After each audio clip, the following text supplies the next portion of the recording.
Hello ladies and gentlemen, Rapid here, and today I want to show you game 7 from the World Championship match.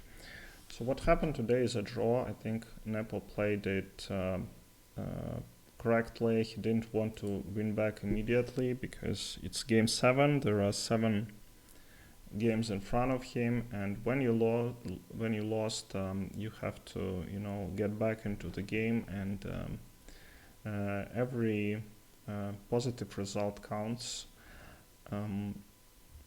because Magnus is definitely the player who would try to win back, not to win back, sorry, but he wouldn't, I think, be against another long game and with equal chances, but Nepo decided to just come down a little bit and fight for another day. So he played e4 again. So my prediction was that they will try c4 at some point, but neither player tried it, and maybe if this continues, then maybe Ian will try his best, because I think both players are not really good with white pieces this match.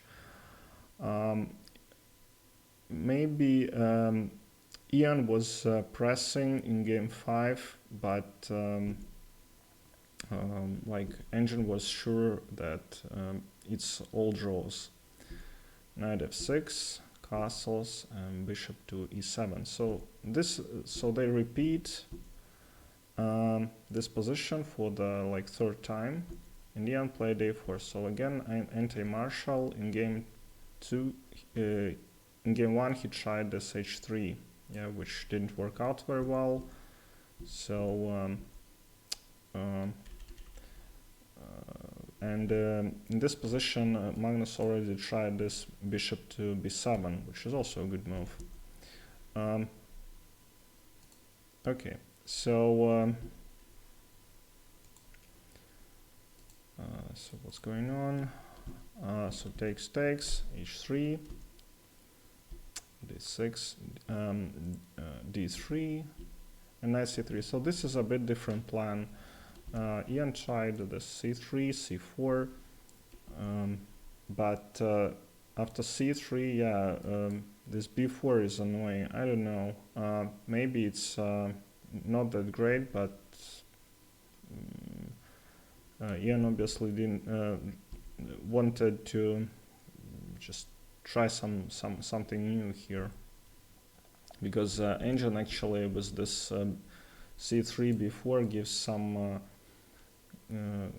nice evaluation for white, but somehow I didn't see how to, not me, but he didn't find that, not that white doesn't have advantage, but it evaporates really quickly. So if you want to win, you want more pieces on board, I think, more pawn chains, and that so that you can have a longer game. And Magnus is trying to exchange all the pieces quickly, and when these two pawns are gone, B and A pawns, then becomes really awkward to create something. So knight c3 is logical, and I've studied this line a little bit. Queen f6, c3, and knight e7. So this c6 knight is limited because of this c3 pawn. It can jump to d4, and this is the essence of this c3 move. So Magnus looks for another place for his knight. d4, takes, changes everything, and knight to g6. Again, somehow this all evaporates. I don't know what. Probably Magnus is very happy with what he has against d4. So I don't see any advantage for white here. Maybe it was this knight c3 and the exchange. It's probably has been analyzed by Nepo, and it was like a drawish. So that's why he went for this, I guess, c5. And the commentators praise this play by Magnus. He has like 99% accuracy, so it's like a machine game so far. e5 and e5 just trades everything. So if you play, I mean, d4, you don't want to. This is a big mistake and it's losing. But it would. I mean, I don't know. It will show you how it's important to control the center. Just black will. Yeah, I'm sorry, the c4 is having.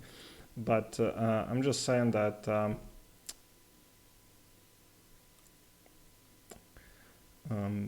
when you when opponent attacks your center,